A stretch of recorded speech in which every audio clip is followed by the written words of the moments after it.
Good evening. It's Tuesday night, 6 o'clock. Just doesn't sound right, does it? But never mind. This is the Fitba Pitch.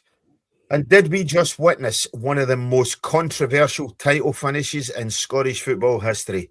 Because right now, fans are split right down the middle. Some are celebrating, others are saying it was stolen. Tonight, we're asking a question no one can ignore. Did Celtic win the title, or did the refs give it to them? A penalty decision at Fir Park's completely changed the conversation, and now after that final day, the fallout is massive. Hearts fans are furious. Celtic fans are saying, well, we earned it over the season. And the rest of Scottish football, while they're watching this explode. We're breaking it all down. No filters. The decision, the final day drama, and the moment that might have decided, well, it did decide the title. Get in the chat right now. Was it the right call, or did it cost Hearts the league?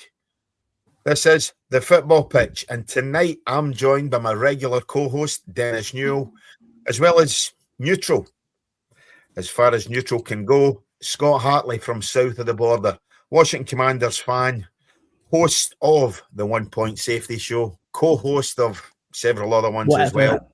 That's it, exactly. If it's Washington related, Scott's involved. But as I say, we'll discuss that later on as well.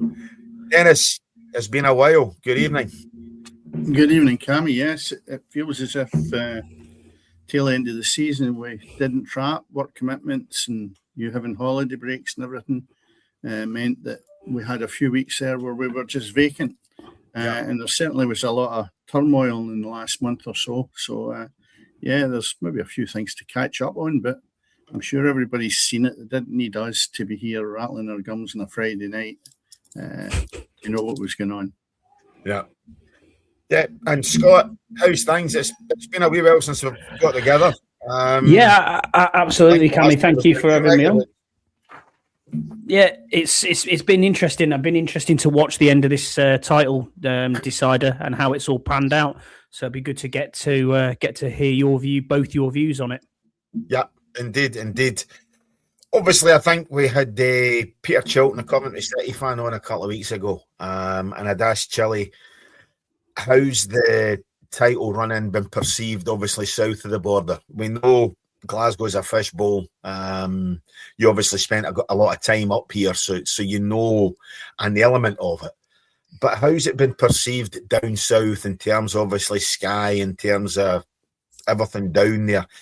Has it been a bit of interest that the English media don't normally have in a Scottish game?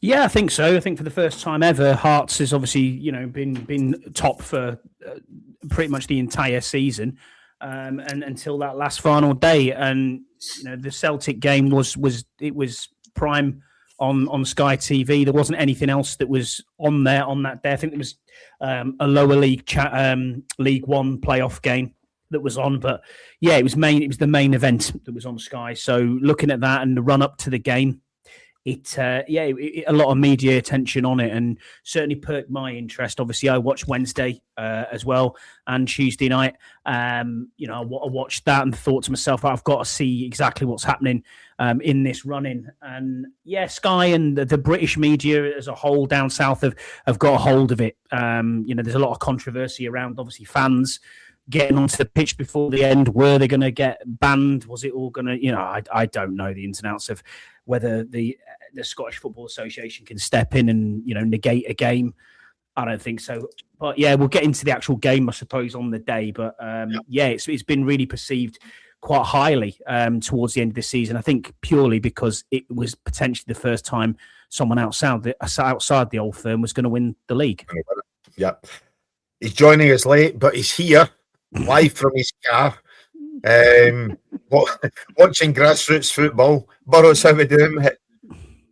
I'm good, mate. Sorry I'm late. There's traffic around here. Absolute nightmare. Taking my daughter to training. It's just been, a few other things that have been going on. But glad to be here, mate. Thanks for having me. I hope it's better than my normal connection. I think it's better on my phone. Yeah, it's not bad, is it? It's not bad. And not having to listen to your intro going all over the place as well, Yeah, I told him, mate, that fucking intro does my head in. Yeah. Listen, you just came on there. We're obviously starting to talk about how the Scottish game's been perceived in England this season. The first time ever, obviously, you guys were live chatting in a group chat that we've all got in terms of the podcast. Boris, you were very, very contradictory, shall we say, of the refereeing decisions on Saturday, as obviously a lot of folk were. Your thoughts? Oh, mate, it's an absolute scandal. It's the Scottish League has just proved what we've all known for God knows how long. It's probably one of the most corrupt leagues in the world, and they only want one of two teams to win it. It's either Rangers or Celtic have to be the poster boys. I feel so sorry for Hearts. It's ridiculous, and there's idiots saying that goal wasn't offside at the weekend. Go and you never watched a game of football in your life. Oh, he wasn't interfering. Standing in the fucking 6-yard box, for God's sake, in front of the goalkeeper. Oh, come on now. If that was the other end, that's getting given. I'm telling you now, that is getting given. I feel I was fuming at the weekend, and I didn't have a dog in the fight. I support Queen of the South up in Scotland, so it's nothing to, I just felt so sorry for Scottish football. I felt sorry for a lot of people in the WhatsApp group that we're in. It was disgusting. It goes back to last week with the header in the game, the penalty that never was. If you want to say you're corrupt, there's no better way to say it than the last two games that Celtic have been involved in. And for Martin O'Neill to come out on an interview afterwards and pretty much defend what happened. I heard him on Talk Sport today. Jim White interviewed him, and yesterday, and he pretty much defended it. Oh, people come on the pitch after every game. Yeah, no, they don't, mate. Not the Hearts players were physically getting punched. It's ridiculous. I mean, if that was the other way around, Rangers and Celtic, they're wanting Hearts stripped of the title. They're wanting everything to be done. They're wanting the kitchen sink thrown at them. But because it's the poster boys of Scottish football, who fucking wouldn't even get in League One, by the way, it's ridiculous. Absolutely ridiculous, mate. I feel disgusted for Hearts fans, for just general football loving people like yourselves in Scotland, who their league, it's gone worldwide. I've had people speak to me. Felix, Cammy, he's a Man City fan out in DC. He was fuming. He was fuming, and he was asking me all these questions about Scottish football, and I'm like, dude, there's so many Americans in our group chat were like, I can't believe what I've just seen in your soccer, and I'm like, it's corrupt, mate. It's so wrong, but nothing will get done. Celtic will get a fine for what happened after the game, and like they made a good point in Talk Sport today. I know I'm rambling. Last bit, they were like, you'd think Celtic had never seen Celtic win the league in the last God knows how long. The way they acted after the game. They talk about Scottish domination. What's that? 8 in a row now? 9 in a row? Whatever it is.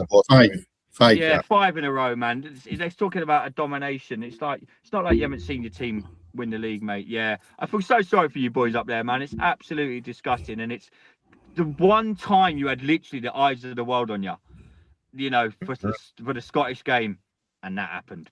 Yeah, disgusting, mate. Dennis, that's why I'd asked Andy and Scott, obviously, about how the Scottish game was perceived down south this season. And it's right enough. The refereeing decisions have done Hearts. It's not just one. It's not just a minor decision. It's major decisions that have turned games. Graham Duffy spoke about it on here, how fearful he was about refereeing decisions turning the games. And it's not just been witnessed in Scotland. It's not just an insular thing. It's not just Rangers supporters or Hearts supporters saying we've been done. It's gone worldwide, as Andy says. It's gone to the States. It's down south. It's all over the country. Our game looks fucking laughingstock. Yeah, there's a million things there that we could talk about. And how long do you have? Andy's spot on. Same feelings exactly. Disgusted more than anything else with the last fortnight's outcomes. Or what was? Let's go back to VAR on this, right? As much as you could say it's corrupt or whatever else, I think it's incompetence more than anything else. I know that if there's a side, if they're in doubt, they give it to the big boys. If they're in doubt at all, it sways towards the old firm, no matter, and it's been like that for 100 years, right? They've got the edge all the time. When there's a grey area, you better believe it, it's papered over and they get the decision running their way. But VAR is a really good thing that's come out. But unfortunately, we have clowns and incompetent people that are making the decisions on the back of this. Until we get people who have actually played the game at a decent level in that room or hotel room, wherever they all sit, looking at the screen, it will never improve. Because the reason that they got VAR was because referees were incompetent and it was to help them out. A tough job, but over the years, certainly my lifetime, there's always been refereeing decisions that have been shocking because they're human beings. And the bulk of them, as you've went on through the generations, have got worse and worse. It's as if they want attention, they can't play football. I'll tell you what I'll do, I'll be a referee. Absolutely useless, right? Now they're sticking them in a room that's costing clubs up to £20 million for not having automatic entry into the Champions League in the form of Hearts. And it's just scandalous. And they seem to get away with it year in and year out. And I'll go back to it again. The only solution you're going to get is get rid of the duds. And if you want to help the referees, which some of them are useless anyway, you need to put in a room people that know about the game. And the penalty is a prime example against Motherwell. Yeah. The referee comes over, makes a split decision in 10 seconds, and I'm looking at it going, he's never kicked his backside in all his life, as neither of any of them in that room making a decision that the boy actually hit us and it bullets it straight out the park. Now, if that's actually touched his hand, it would have deflected or it would have changed its course and it would have slowed down. Now, you didn't need to be there all day, I know that, but the decision he made was as if he was certain that was a penalty kick. Yeah. Now, that was a turning point for me. The Hearts were being robbed of the Premiership. They totally deserved it throughout the season, and they were robbed in the back of that. Yeah, now, you can take the offside decision, which I was gobsmacked when 9 out of 10 times Maeda was standing in an offside position. What was the debate that was to say he wasn't in an offside position? He certainly was. And again, they've made the rules up to suit the old firm. Yep. And any Celtic supporter that's proud of their team should hang their head in shame. I was led to believe that football was brought to the masses to entertain them. This season, it's done anything but entertain when it comes to decisions like that. And without carrying on about the dregs that go into the park and want to wreck it, they're not the right place for anywhere, never mind Scottish football. So I really do find that I could rant, as you know, I can rant. We have got an hour, and there's a point where you just draw the line. I was going to take notes, and I thought, no, I'll just stop after about 5 minutes. I'll have had enough of you. But I'm really sick and tired of the decisions that are going the old firm's way. And, you know, just going to the old firm and finishing off on this point, I'm just wondering, throughout the course of the season, if the old firm hadn't captured these supporters by sealing them up, by having season tickets, how many would have been there watching them 3 or 4 months ago when there was nothing at stake because they were getting run ragged by teams that have maybe a tenth of their budget? And that's what I hate about this. I know there's a religious element that is vital, and what happens is they're only going because of that. They only want to cause trouble. But that's a small minority, to be honest. But it's bad enough. They're the ones that really hit us all in the head. But the bottom line is they're taking season ticket money off people and they're not producing a product. You would never sign up to go to the cinema for 10 films. So why is it they all sign up for a season ticket and then they're cheated? They're cheated because the directors are not spending the money wisely and the end product is totally garbage. Yeah. And Celtic directors will probably be sitting going, brilliant, we'll win the league. But I'll tell you what, that saved us a fortune because we're good enough now. We don't need to spend an absolute fortune to strengthen this team. When you give likes of Scales a 4-year contract and the boy Forrest another year, you've really got to question your sanity of how that club is going to go forward with the standard they're at just now. I think they're disgraceful. They've wasted money and they've got players there that they could have got £25 million for, and they held back for an ordinary player who cost them, I think it was 11 million. And I just don't know where this club is coming from. I really don't. Rangers, the other side of Glasgow, they're just as bad. And they'll get found out because they won't have enough money. Americans are trying to say, the owners are trying to say, yeah, they've got not a bad team. In a roundabout way, when he was on the news last night, that's what he was basically saying. So what he's telling the supporters is, yeah, you'll get your season tickets renewed. They don't expect us to strengthen this all that much. Yeah. So my rant has to end at that, or I'll be here at about 9 o'clock. As Dennis is saying there about his fans signing up and things like that, don't forget to obviously go ahead, sign up to us. Go ahead, like, subscribe, hit that button. You will get notifications every time we decide to post an episode, or every time we do an episode. As I say, obviously, it's been a wee bit ramshackle in the last few weeks. It's going to be obviously the same as well. But go ahead, like, subscribe.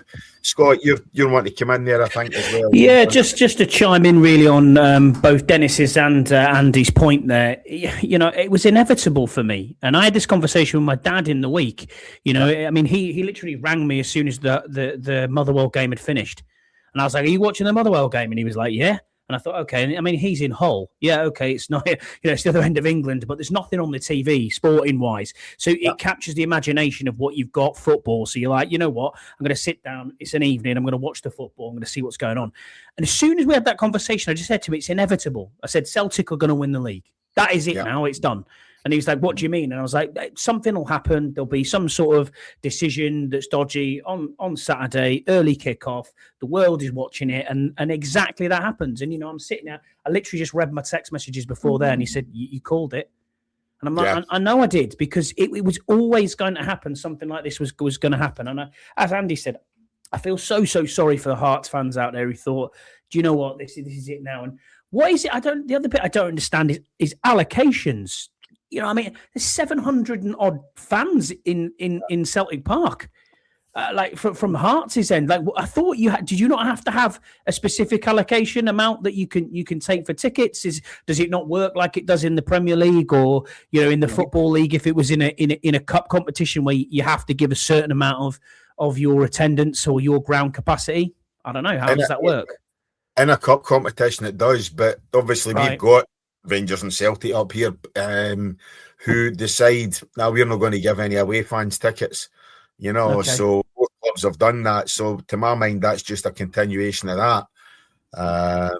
I know obviously Burrows was posting the other day there, again probably on our Washington WhatsApp group rather than the Fitba Pitch one, talking about away fans tickets allocations and that in the Premier League. I know you've got your limit on pricing down there, Andy, as well, which again is something I don't think we've got up here, so we do. The Scottish game needs to learn a lot from what happens down south in terms of allocation, in terms of pricing for away fans and things like that, because you've got some of these smaller clubs decide when the Old Firm turn up, they want to rip the fans off, and screw them blind and make some money. To my mind, that's not right. And again, Burrows, you've talked about it in the Premier League. It just doesn't happen up here, Dennis, does it? No, I think, though, it's just as well there was only 700 there. All right, okay. The simple reason being the frustration that Hearts supporters actually managed to contain themselves, even 700 or not, by going absolutely berserk at the decision, we'll call it, the offside one. You look at that game's dead and buried. For Hearts have won it. They should have won it on Thursday night. So you've got 700 supporters going along there, biting their nails, hoping that an official is not going to give them something extra to Celtic, which they did. Now, if that had been half the stadium had been allocated to Hearts, they'd have been over the fence. Because the Gorgie boys are no dafties either. They're going to be making sure that their presence is felt. And I could only say that's maybe the only saving grace that there wasn't a pitch war going on at the end of the game. So, the allocations to me don't really care. I don't care one way or the other what it is, because when you've got the officials and everything else that goes with it stacked up, of course you're going to have a massive support behind your team. That's what it's called, home teams. Now, Hearts and, say, the likes of Aberdeen, Hibs, they can't afford to be knocking back the Celtic support when they come and just give an allocation to them 700 Celtic or Rangers supporters, because that's the financial lifeblood of their clubs. They require these teams. That's why the Premiership is so tight up here, where they'll not let anybody come in and expand beyond the 12, because they want to make sure that they all get the money in from the Old Firm matches. And the more games they get, the more buoyant they are when they get into the transfer market. So there's an element there where you could argue all day that it should be split. I can't honestly agree with that because of the financial climate that the Premiership's in. But we've seen it with Falkirk. You're talking about obviously clubs and their allocation at the Old Firm. Falkirk have restricted access for the Old Firm fans this season. You know, they've kept it limited because obviously they've got a lot of season tickets, I know, and because obviously they've got a restricted capacity. But they've done that with the Old Firm fans. They haven't sold out their own support to screw the Old Firm fans, you know, to my mind as well. But listen, bringing it back to Saturday, again, our group chat was mental. Andy, you mentioned it about the penalty that Celtic were awarded. Is there a flaw in the rules? Because unfortunately, that was a penalty by the laws of the game. But to my mind now, it's the laws of the game that are wrong as well. You know, if that's a penalty, where the hell's a Hearts defender meant to put his hand? How's he not meant to handle that ball? You know, to my mind, Burrows, that as well is something that needs to be looked at, because we have got, that was a penalty, you know, irrespective of whether I like it or not. By the laws of the game, that's a penalty kick. Yeah, by the laws of the game, it's a penalty, but it's something that needs to be looked at in football in general. Yeah. Like you just said, Cammy, where the hell are you meant to put your arms? So, like, I played a fairly decent standard of football, and I played centre off, and I couldn't jump without physically. Where am I meant to put my arms? It was like, it's ridiculous. It's like, how do you physically want to play the game if you can't? You know, you can't jump.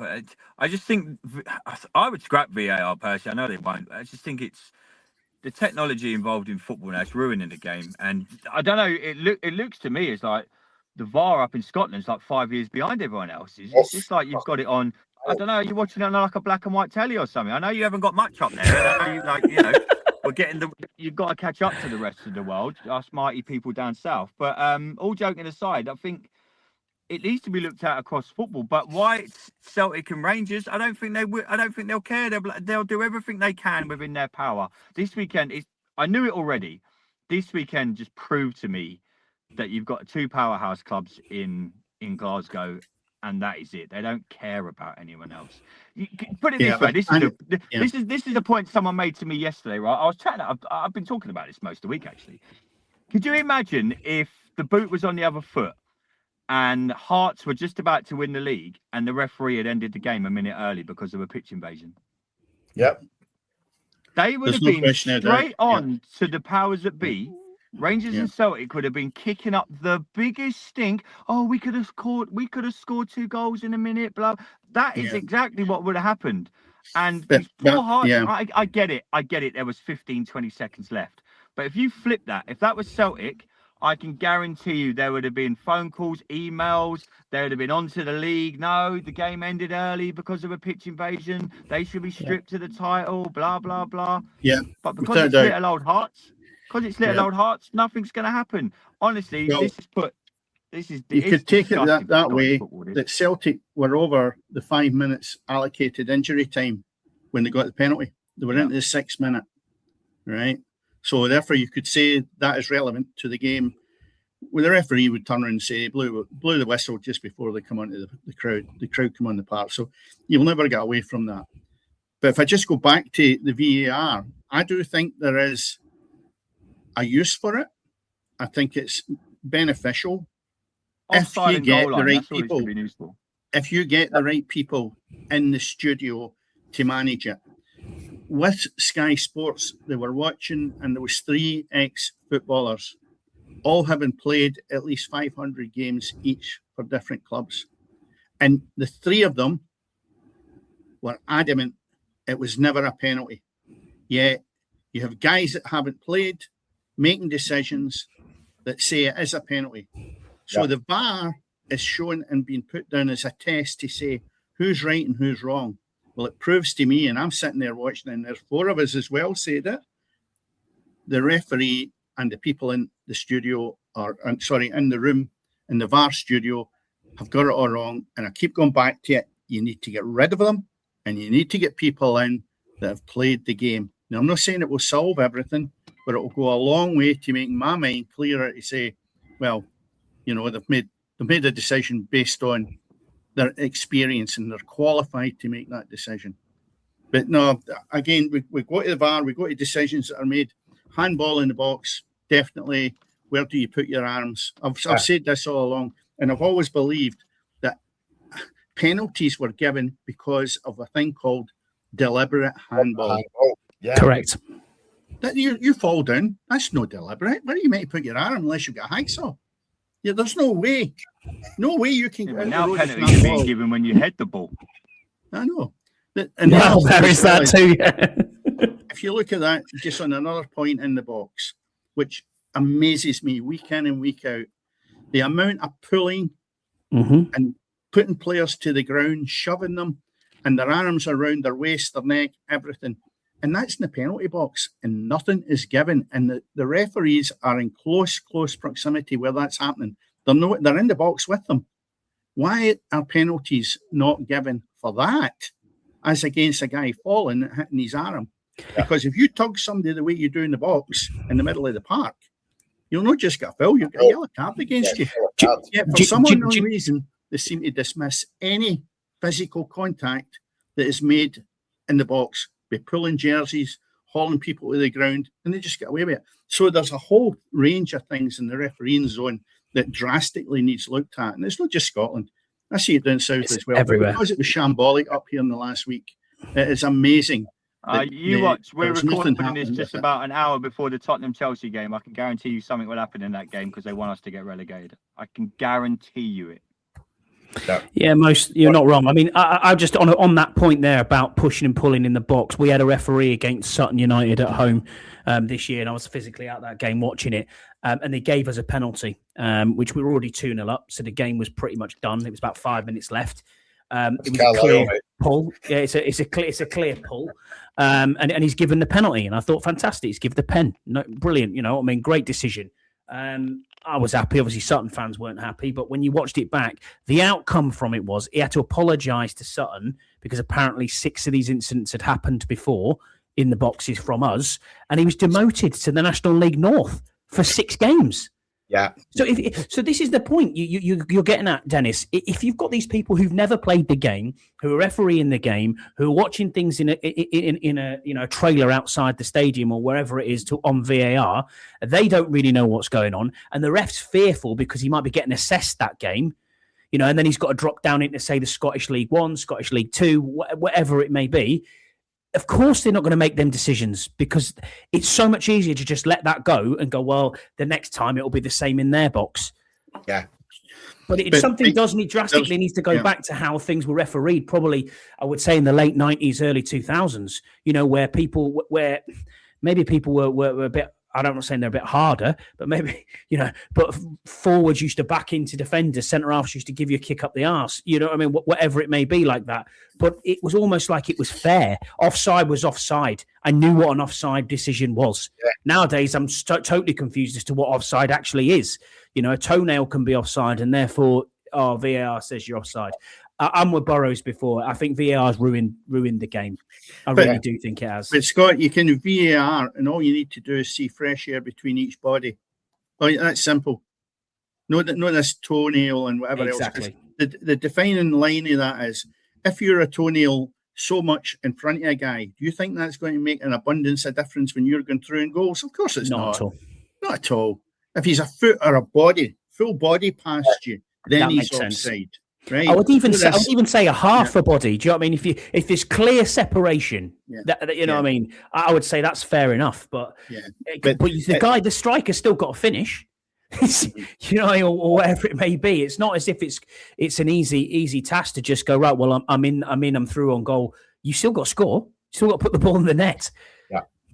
Unfortunately, we've got people who are running the game are not fit for purpose. Yeah, agreed. They really are. They're really, really poor.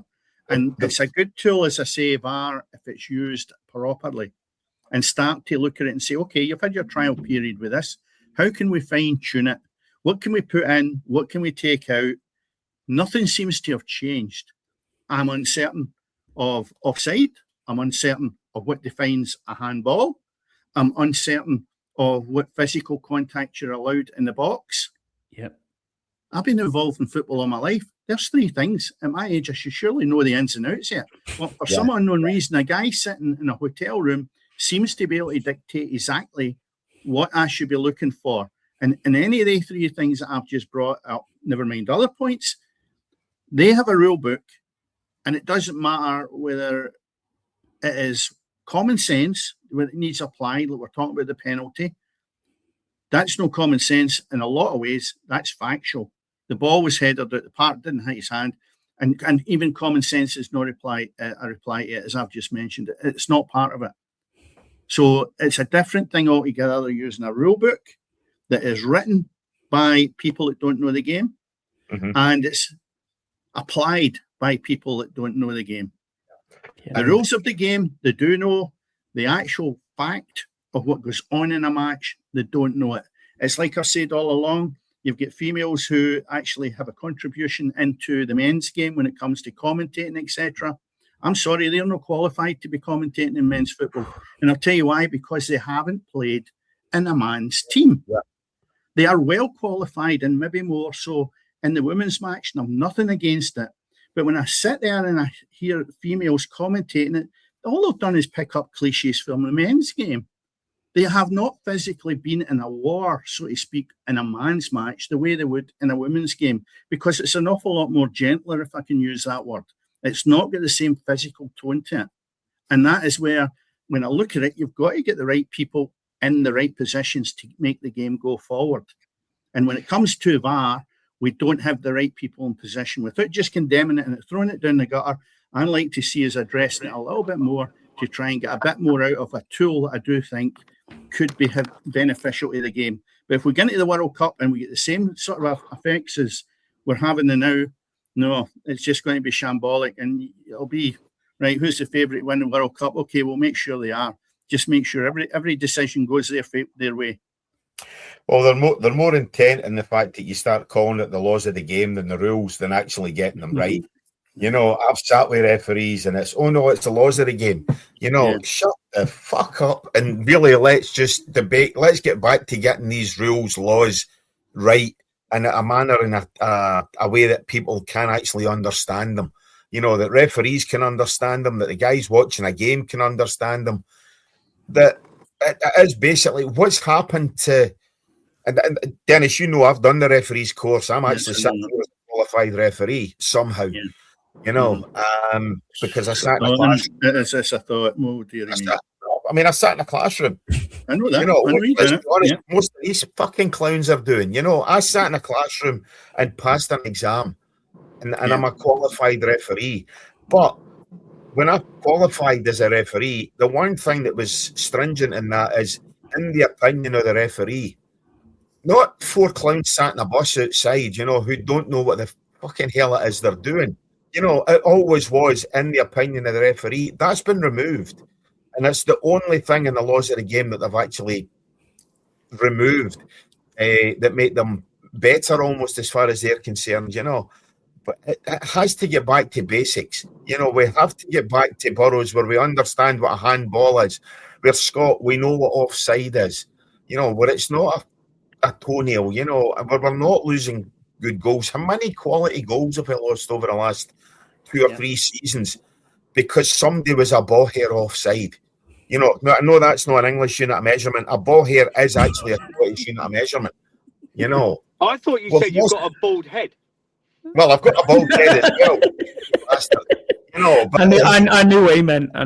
It's all good. Fucking it's like a foreign language up there, isn't it? Yeah, exactly. You know, come on. You've spent enough time with me and Craig Alexander to understand. Come on to grips, you.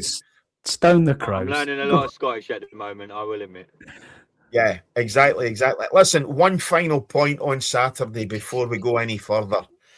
2 years ago, Rangers fans went mental in Glasgow, wrecked George Square and everything else. And the SNP government at the time came out and condemned and absolutely slaughtered the scum of Ibrox Park, called for points deductions, were called for withdrawals and everything else. I noticed the Scottish government were extremely reticent to comment on any of the events at Celtic Park on Saturday. Coincidental, or have the Scottish government just decided they're not want to comment on Scottish football anymore, Dennis? I think that, well, we're getting to politics here, and we have never met, or I have never seen in my lifetime, such wishy-washy human beings in my life that are meant to help us out the people that pay their wages as taxpayers. They're disgusting human beings.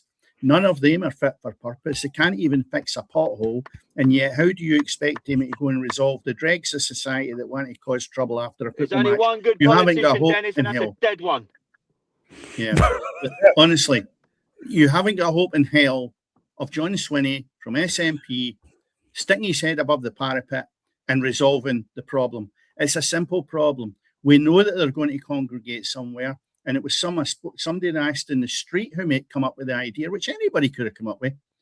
They could have went to Glasgow Green, fence it off, let them get in there, let them wreck the place, and catch a few of them as they're going out the door and get the fines paid for cleaning up the mess instead of the taxpayer, instead of running riot again in the Trongate in Glasgow. It's shocking. It's not a hard thing to do. But I watched even that game, the final whistle. If you go back and you look at the crowd that come onto the park after the Celtic Hearts game, have a look at some of the stewards. Have a look at them. No attempt has been made by some of them to get supporters off the ground. I actually watched them walking out towards the centre of the park with no attempt. So what's the function of them? Is it to go along, get a couple of bob, and just watch the match for free, or are they there for a security reason? Now, it just the whole thing is shambolic when it comes to that.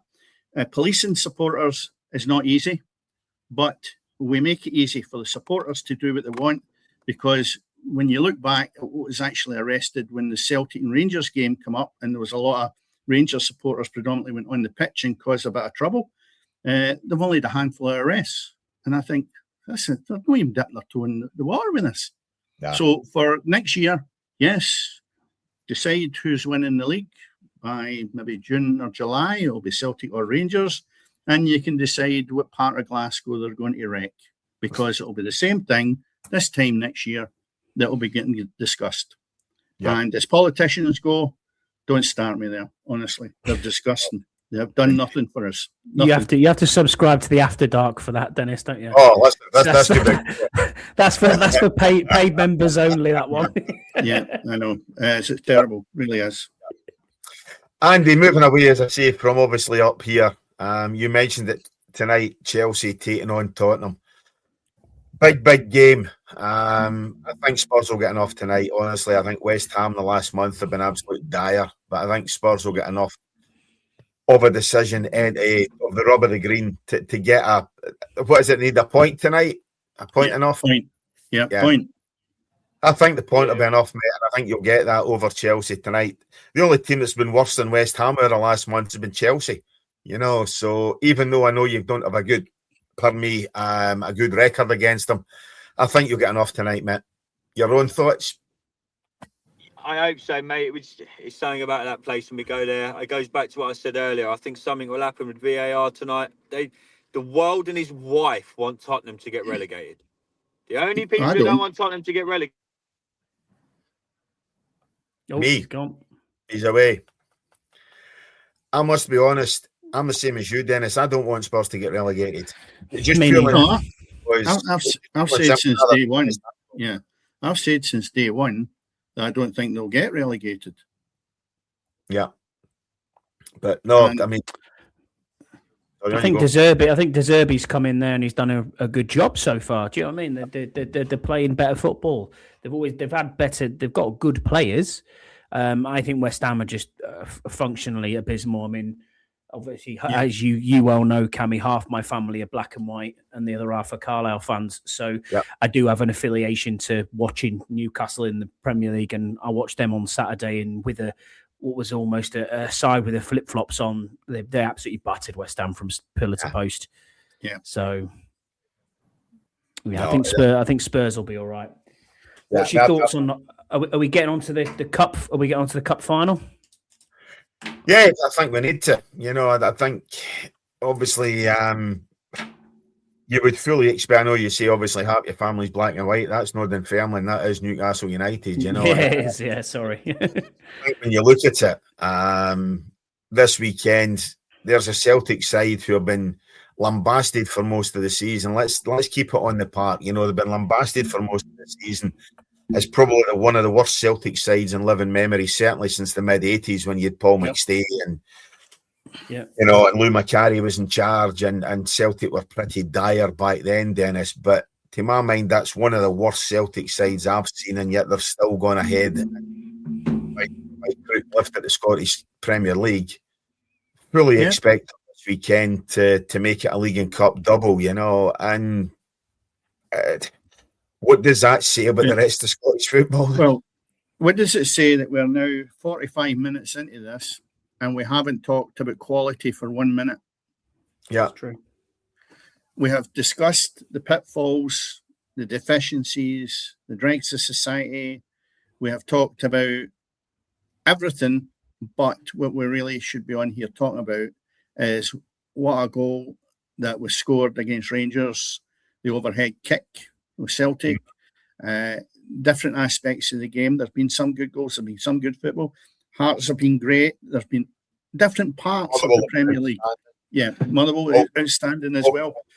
You're right, there's many positives, and we haven't been able to discuss that because the Old Firm has sucked the life out of the game in Scotland by it being twisted in their direction for whatever reason.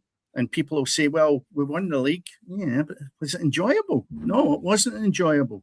If you're a Celtic supporter or a Rangers supporter, can you honestly say that you have enjoyed your season ticket money for the season? And if me, as a neutral between the two of them, I'm going to say, no, it's been a disgrace. I've been shortchanged. I've been robbed. And that's how I would look at it. Celtic have got a little edge because the officials swayed things their way so they can get bragging rights. But you take anything away from the rest of it. Aberdeen, no great.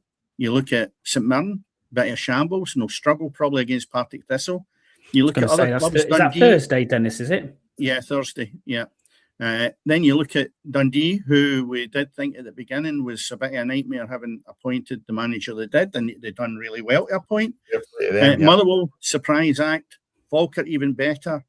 And Hibs were Hibs in my eyes. But if we took run out other teams, I just think the Premier League was exciting because the Old Firm were so poor, right? Yeah. And what I felt Hearts had done was they did, and I said this maybe when it started, when you had the injuries to Devlin and you had a couple of other injuries, right? Shanklin, and you say to yourself, will that come back to haunt you? I think it did. I think because there was maybe more points in the bag that they would have achieved if they'd been playing, and it only needed another point, another 2 points, I should say, to have let Celtic be really in trouble well before the last game. So the injuries did come back to haunt them a little bit. But overall, it was refreshing, and it was very, very good to see Hearts produce the quality they did throughout the season. And I'm only looking forward to how Hearts spend money in the summer. And I think Celtic and Rangers, because I think their infrastructure will still be shambolic. I really do. I can't see them being much better because the way they've been spending money, the way they've went about things, doesn't lend itself to, what would you say, a comfortable start to the season for the Old Firm. I don't think it will. And other teams, hopefully, will have a more go at them. And that was something else that was quite good, because in years gone by, teams would defend against the Old Firm and always ended up virtually getting nothing out of it. This year, teams were having a go at the Old Firm and they get exposed for their deficiencies. And I think there'll still be deficiencies, because if I look through the Rangers team, if I was a Premier League manager, how many of the Rangers team would I actually want if I was starting from scratch and had the budget the same as Celtic and Rangers? I'd take a goalkeeper. The rest I'd throw in the bin, right? Celtic probably 4/5 that would maybe make up the team. Now, remember, that's probably 60 players, because there'll be a squad of 30 in each one of them. So I'm talking about 6 or 7 players that personally, only my opinion, I would actually take to start afresh, to have a successful Premier League team that would entertain the people that are paying good money for a season ticket. And that's terrible when you really think of the standard that we've got nowadays. And you keep a good percentage of that Hearts team, and you keep a good percentage of that Motherwell team. Yeah, well, that goes without saying, Cammy. That definitely goes without saying. These two clubs, along with Falkirk, take a lot of plaudits this season, for definite, And what Dunfermline under Neil Lennon have done in the Scottish Cup this season, yes, it's one-off games, has been outstanding.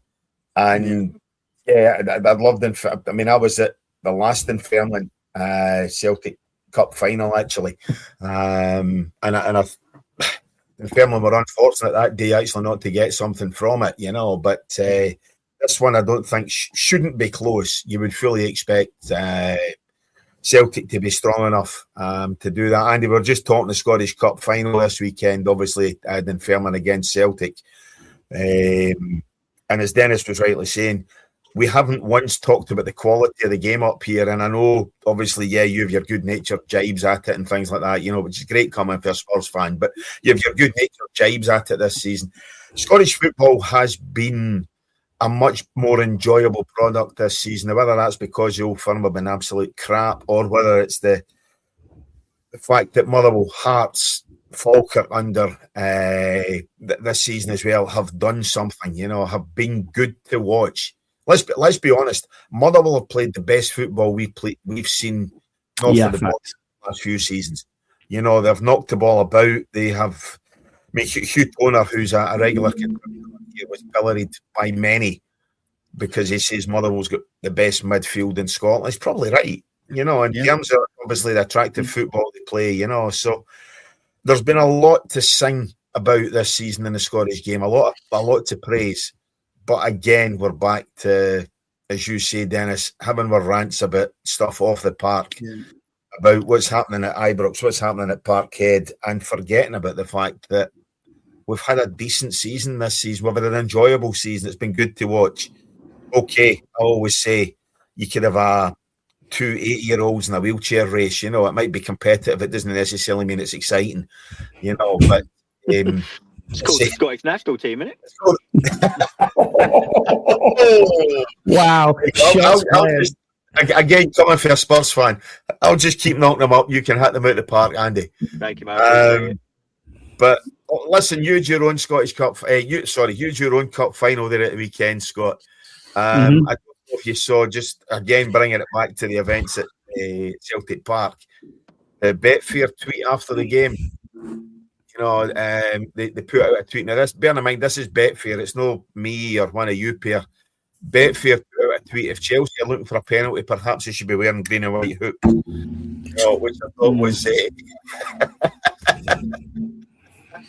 Which I thought was good for But again, Scott, on you go.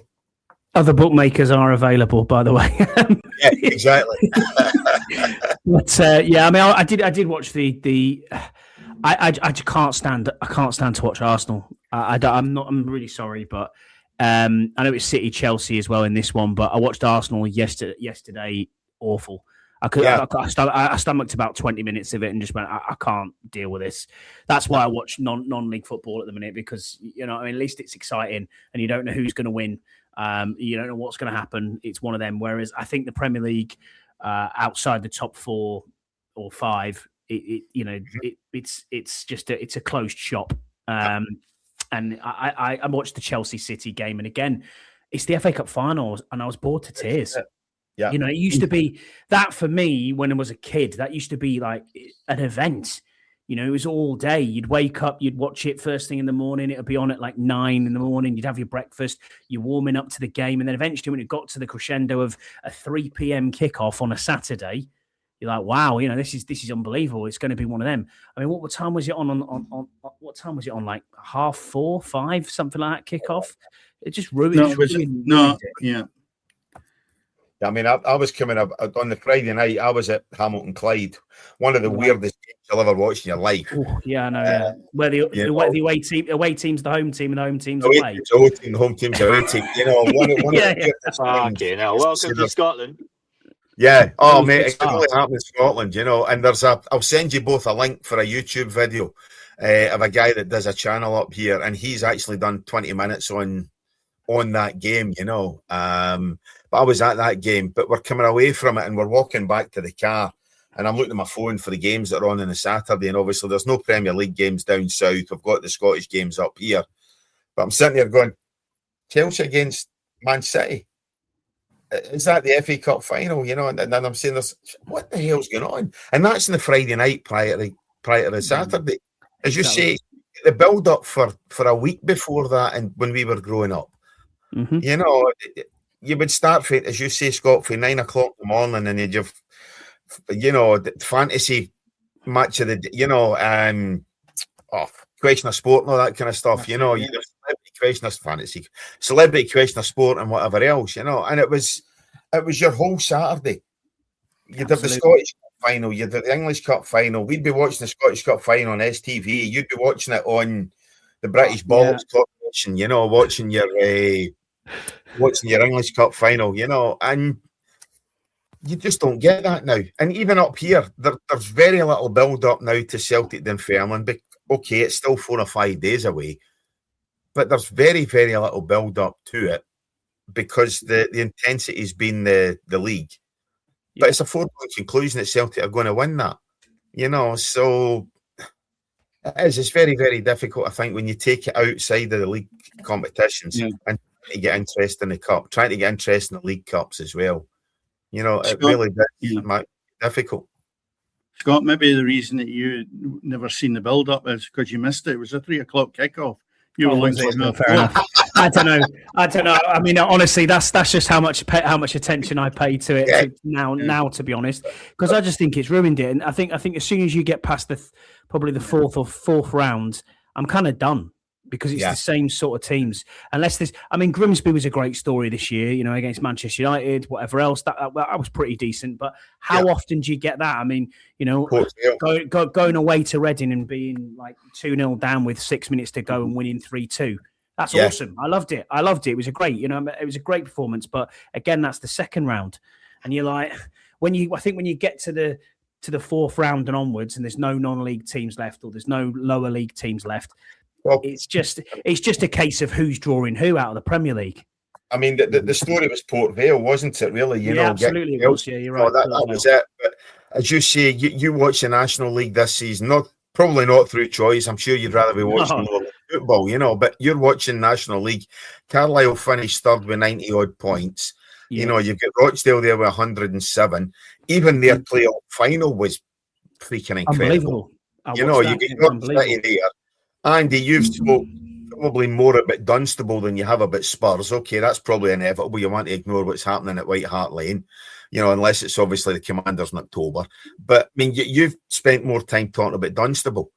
It is, you know, there's an event watching these non-league, lower league clubs. You just would have that watching the problem Chelsea. You've got is now is money's just taken over football, and it's getting worse and worse. And as the years go by and they tick by, gone are the days of, you know, we all remember as kids. I went with my granddad. I went and watched Spurs for like £10, £11, just paid on the turnstile and walked in and went and watched the game. Everyone now is being priced out of what we call big time sport, whether that's the top of the Premier League or the top of the SPL. Everyone's being priced out of going to football. So what do? We go and watch our local non-league team, or unfortunately for Scott, Carlisle in a non-league team at the minute. But, you know, they want to be in the league. And even if hopefully Carlisle do go up next year, and you'll still be watching a decent standard of football that you can afford. What you don't, in a way, what you don't want is Carlisle being in the Premier League. Yeah. Ooh. I get what you want to start paying your phone bill. Scott and his dad, who have supported him his whole life. Yeah, but that was what we did as a kid. That's what we did as a kid, Burrows. Is you go away. Yeah, so I've got 9 football league teams to do, and I'm done all 92, and 7 of them are in the Premier League. And it's because I can't get a ticket to go, or I've never seen my team play there. So it is. It's weird because you go, do you know what? You'd get in and it'd be like, do you fancy going to Barnet tonight? Yeah, all right, then it's Tuesday, nothing to do. Right, get in the car, go, and off you'd go. And you go to all these far flung out places, and sometimes in a way, watching local non-league teams, I'm having the experience of doing that. I mean, we were taking the mick that Burrows has played at Hornchurch and they've just been promoted to the National League. And when you look at their team, they've got a bloody athletics track round it and a bit at the end for long jump. And the mats are still out while they're playing football. You know, you're getting changed in porter cabins. It's like, that's the sort of thing that you want to see, not necessarily. I mean, For Dunfermline, amazing, done fantastically well. It's still to this day one of my best away days in a pre-season friendly I've ever done. The State Bridies, top draw. But anyway, it's it's one of them where I wish him well. I hope Neil Lennon does it on the weekend, but it is almost a foregone conclusion on that. Yeah, I mean, I was a tenner the other night there. I actually paid to get into the game. Well, actually, I didn't. My lad paid in, but I mean, it was a tenner the other night to get in, to a playoff final, which I think is exceptional. As you two know, or three of you know, when I was in Poland a couple of weeks ago, I went to a game over there. I was £12 for a top league Poland, top league Polish game. I've done top league in Poland. They also washed your car as well. Eh? Sorry, Boris. They also washed your car. Oh dear. I'm with you though, Cammy. I've done the same when I've gone abroad. I've been to watch Hanover 96 many a time, and it would include your travel. So I was like, hang on a minute, I can go to TUI, who are their sponsor, which is like a holiday company. I can go to any holiday makers and just pick my ticket up from there, and I can get on the fast train that will take me from where I am 20 mile away from the ground and get back for €30. Unbelievable. I stayed in Stuttgart and went to Mainz to do Mainz Kaiserslautern. It was 2 hours. And I think it cost me a tenner. It's brilliant. The ticket, it was fucking unbelievable. I'll tell you an example. For an Old Firm game, boys. Go on, Dennis. Well, just when you're talking about pricing there, I don't know if you have this down south. You know what it costs for 15 minutes to park your car in Glasgow? £1.80. That's good. For 15 minutes? No, that's quite expensive. You're talking about getting 30 miles, 40 miles in a bus for a couple of pounds, Cammy. Yeah. It just shows you, again, we're back to dark ages when it comes to things like that. But that's just travel throughout the world. Can I just go into maybe... You can get free bus travel. Well, I've got one anyway. I'm more shocked you lot got buses. You're gonna get permanently banned from this show. You anyway. Go on, Dennis. You wanted to finish off. Sorry, I just want to finish on the Spurs side of it. I think, and I've said it all along, Andy, that Tottenham will stay up, and I'm still sticking by that. Maybe by the skin of their teeth, but I think they'll stay up, and I think they might get enough out of the game tonight. So. I don't think it'll be tonight. I think it could go to Everton on Sunday. I can't see it being tonight. I'd love it to be tonight because Scouts would owe me £100, so that would be quality. But I can't see it being. I can't see it being tonight, but I hope it is. I've got a feeling it'll go to Sunday. Tottenham. Chelsea are the worst. The second worst side compared to West Ham down there just now. So I think you're doing off. I think you get your point. I think you get your point, and you'll be fine. So. And the tip then, if you're saying, Scott, you don't like Arsenal, I actually find there's quite a lot of people are no Arsenal fans. Most people I speak to, I don't know what it is, whether it's a manager or whatever. It's just boring. Really, really boring football to watch. Yeah. It's awful. Well, that takes us into the Champions League, which is not this week, it's a couple of weeks away. But if they're in the final, is it going to be a good final or is it going to be... I know it's going to be a good final if you're a PSG fan, absolutely, because they'll put the low block in Arsenal. That's because that's all they do, and they'll try and win off set pieces. It won't happen. PSG will be 3-0 up by the time that happens. I think this will be an absolute spanking. I think PSG might even get 5 in that game. Honestly, yeah. That's the reason I asked the question. And do you know what the weird thing is? The only team I've seen in the Champions League that decided to give it a go against PSG was Newcastle, and it was a really entertaining game. I think it finished like 4-2 in the end. Bayern tried it obviously as well again with Kane, but it was more the second leg was a beatdown really. But I just think Arsenal are going to get absolutely pumped. I'm more interested in watching Freiburg and Aston Villa, to be honest. I'm looking forward to that one. Yeah, I think it will be. And obviously the Palace game as well, So yeah, true, yeah. It should be a couple of good games. We'll probably be here a week on Friday to discuss them. It won't be this Friday because holidays have kicked in again. One of us is off on holiday tomorrow. I don't know who it is. Lucky you. Yeah, but I've had He's always on holiday, this guy. again. Yeah. Always on holiday. Judith Chalmers, mate. You've got more holiday than Santa. Hey, listen, hang on a minute. Where are you just back for? Where was I? Oh, Pittsburgh. Aye, so don't fucking sit there and tell me I've just got back for holiday, you know what I mean? Yeah, but You I'm swine. an international superstar. I've got to do this.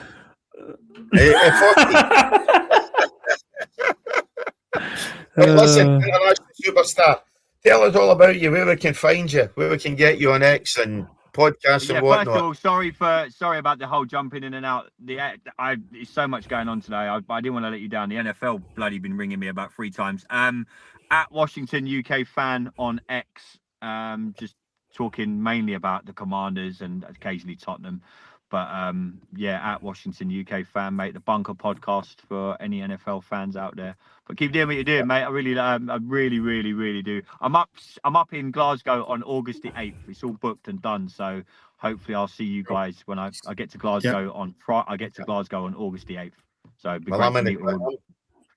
I'm still in the country then. Dennis, I'm quite sure you'll be about for that. Scott, no doubt you run up for it as well, you know. So yeah, easy. I can run up for that. Together. Scott, what about yourself? Obviously, I touched on it before we get started. What about yourself in terms of X and podcasts and whatnot? Yeah, Scotty H84 on X. You can find me on there. 1 Point Safety Show goes every Thursday. I'm on with Andy on the Bunker as well, and other ones that I'm on with the Crazy Lot tonight. But you don't really want to see that. It's probably not everyone's cup of tea, that one. But it's fun. I enjoy doing this, and you keep doing what you're doing. Please don't forget to like and subscribe to this show. 100%. Keep doing what you're doing. Honestly, boys. it's awesome to do what you're doing. I know sometimes you don't get the love, and it's a chore. We've talked about it, Cammy, offline.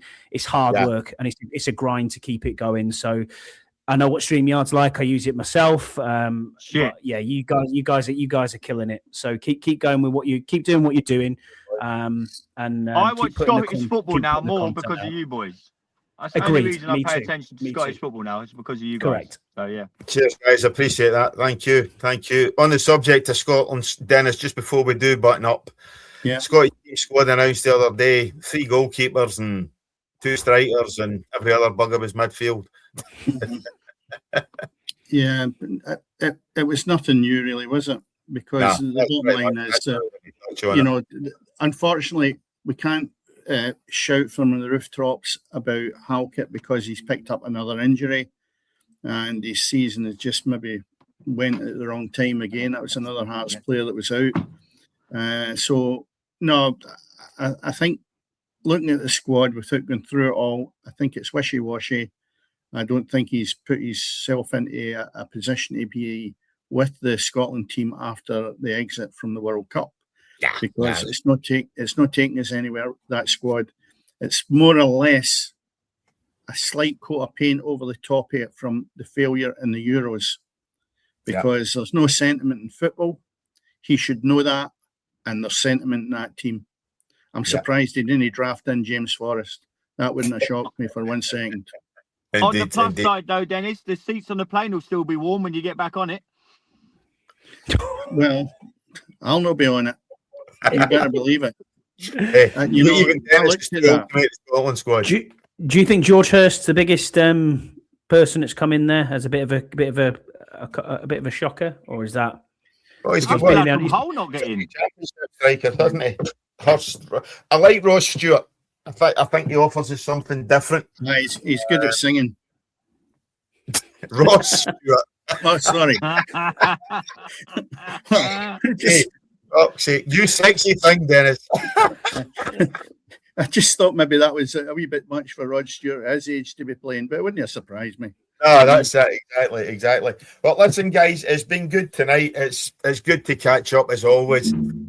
Dennis, as always, it's been good. We'll go for it a week on Friday, maybe. Button up the season. Just the only thing will be left will be the Champions League finals. We'll look at doing that a week on Friday. So we will be back to normal for probably the end of season show this Friday. A week on Friday. Scott, love to you and the missus, and obviously the kids. Catch up with you soon. Burrows, see you in August and October this year, isn't it? No September, but it will be October.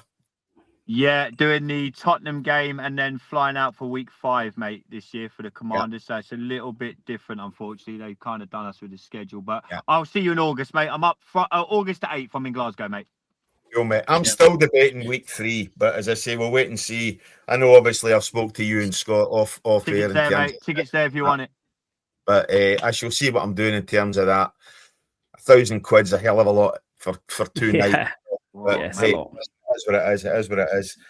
But love to you both. Guys, thanks very much as always. Thanks for everything you've done for us this season. Really, really appreciate it. And obviously last season as well. We will catch up. Remember, go ahead, like, subscribe, because everything is always happening on the pitch. Good night. Good night. Night, everyone.